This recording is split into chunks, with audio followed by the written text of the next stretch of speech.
I'm Garrett Martin, the games editor for Paste Magazine. I'm here at the Sennheiser Paste Interactive Studio and Lounge at South by Southwest Interactive. My guest right now is Chris Avellone, the Chief Creative Officer for Obsidian Entertainment. How you doing, Chris? I'm doing pretty good, Garrett. How you doing? I'm doing well. I'm excited to have you on and to talk to you a little bit. Well, I'm excited you invited me, and thanks for having me here. Yes, sir. So everyone knows that follows games right now. You're working on Project Eternity. Correct. How's that going? It's going really well. It's kind of given us a chance to sort of like go back to like the Infinity Engine games we used to do back at Black Isle and sort of bring them to a new audience when most publishers wouldn't finance a game like that normally. So it's been a really rare opportunity, and everyone at the studio is pretty excited about it. Why do you think it's hard to get publishers interested in publishing a game like that? Well, it's because it has some horrible adjectives attached to it. One is old school and PC only. Even though we're not only doing exclusively a PC game, when publishers hear that, the first thing they think about is you're restricting your market to only a very narrow niche of players. And even if they really enjoy that game a lot, that diminishes the publisher's sales, so they're not quite as excited about the pitch anymore. And usually they'll just escort you to the door.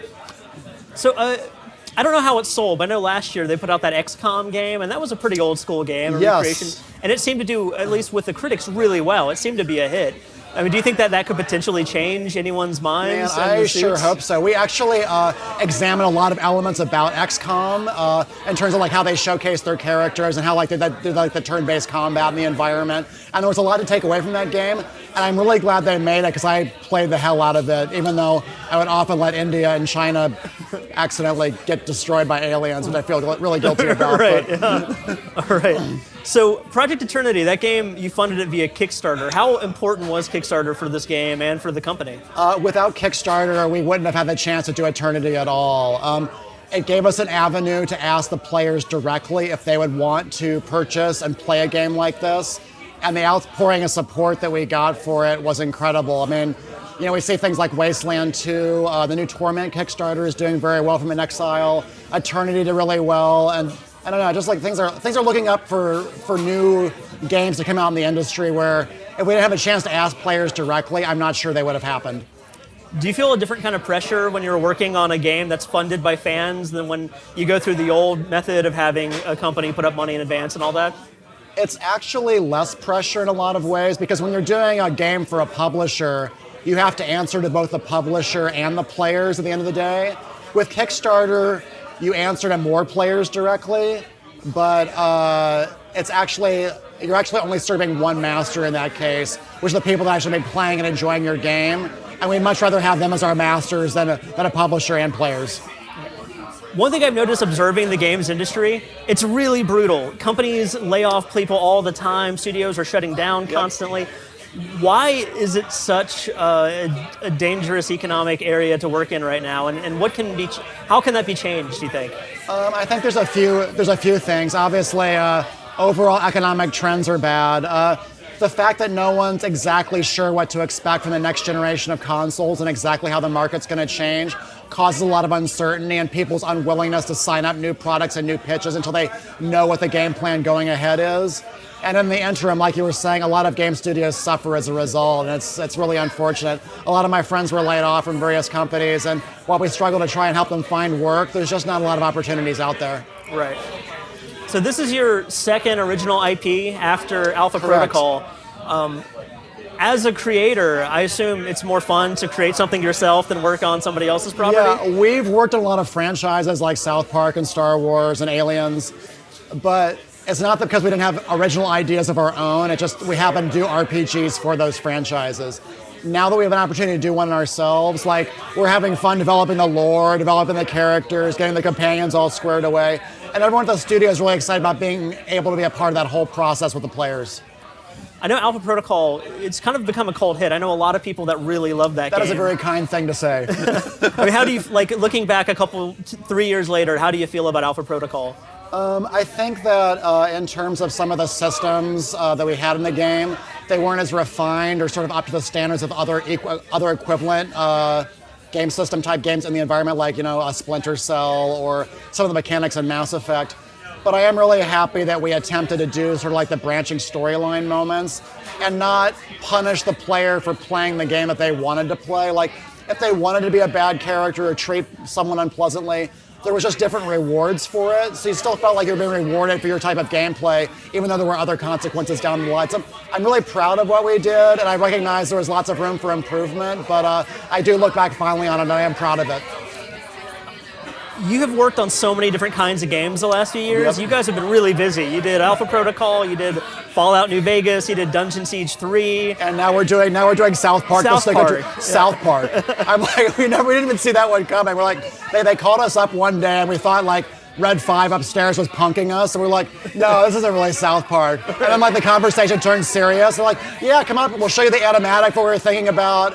And we saw it, we're like, yep, we can absolutely do a role-playing game based on that. It looks pretty awesome. So they reached out to you guys directly? Yes, they did. Did they say why they picked Obsidian? Or? No, actually they didn't. Maybe they just really like us a lot. Maybe they think we're really funny. Right.